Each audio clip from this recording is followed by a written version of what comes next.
What is going on, everybody? I am still over in Denmark and I'm about to head to the airport to fly back to Dubai. Yesterday was amazing. I spoke at the Nordic Blockchain Summit. It was an amazing experience, but we'll talk about that in another video.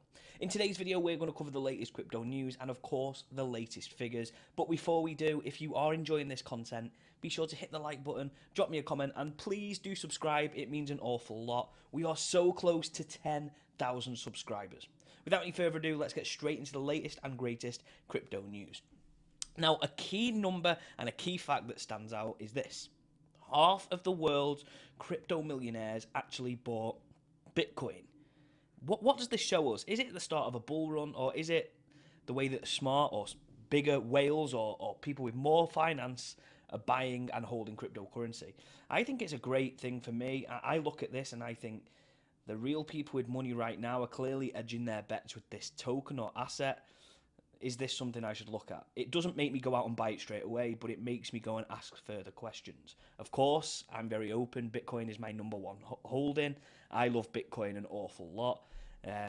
For me, this is a great news story, but let's move it on. The next story is about the SBF trial. As you know, Sam Bankman-Fried was responsible for the collapse of FTX, but some of his other executives are also going up for charges, and Ryan Salam is expected to plead guilty.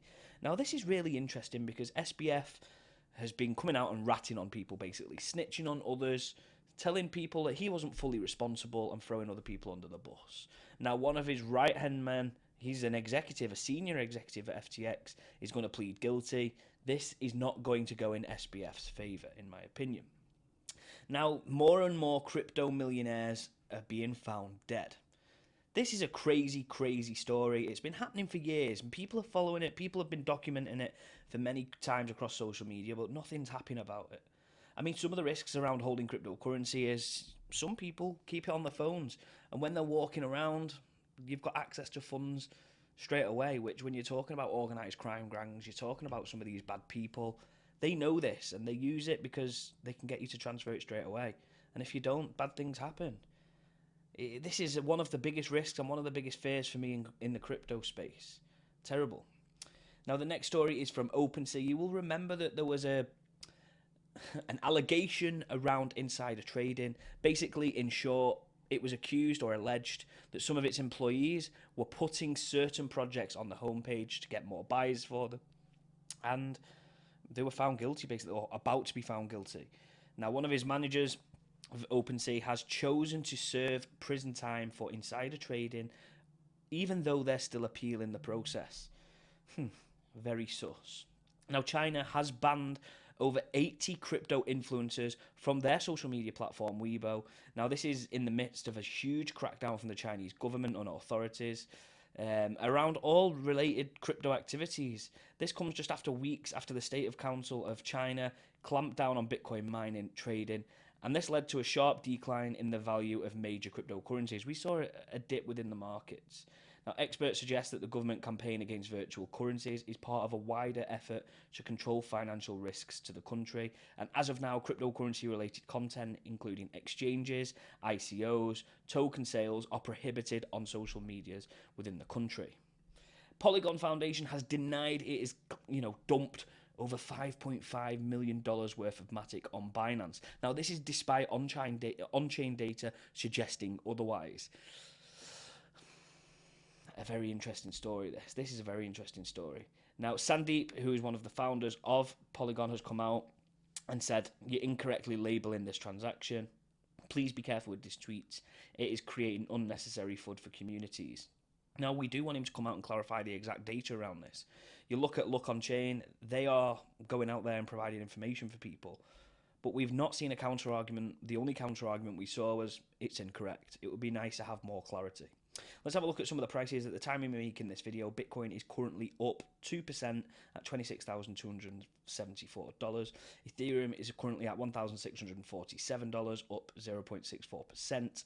BNB is up 0.76% at $216, and XRP is currently at 50 cent, up 0.52%. Finally, BGB token is at 44 cent, and it's up 1%. Let's have a quick look at some of the memes. Shiba is up 0.38%.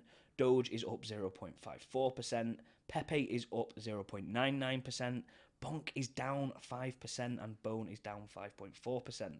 But what does all this mean for the ranges? We saw this huge candle here within the 4-hour chart, and I got excited about this, to be totally honest, but the next candle didn't really move, and the next candle has already formed as a red. The question is, can we get that next leg up, that next kick on, or are we going to come back down to these levels around here? It's a big day. This is a huge day for the way Bitcoin moves. Let's see how it goes. Reminder of the current range. We're currently at $24,766 at the bottom and $27,630 for the top of the range. We are currently bang in the middle of that. Let's have a look at Ethereum. Ethereum also did see that green candle. Not as aggressive as Bitcoin, but we're still halfway up. I'm not as excited on Ethereum right now. I think Bitcoin shows us potentially much more. The bottom of the chart of the range that we're looking at, is $1,570, and the top of the range is $1,730. We are bang in the middle yet again. Some good news to report is the crypto bubbles are looking very, very green, but a project I've been looking at is down 8.6%, and we're probably going to talk about that in a video tomorrow. Now, the Fear and Greed Index is currently at 37, which suggests there is still significant sell pressure within the markets, but we've seen a slight improvement from yesterday when it was up at 35. So, you know what? Things are looking a little bit better, but it is Friday, so we're approaching with caution, and something positive may happen.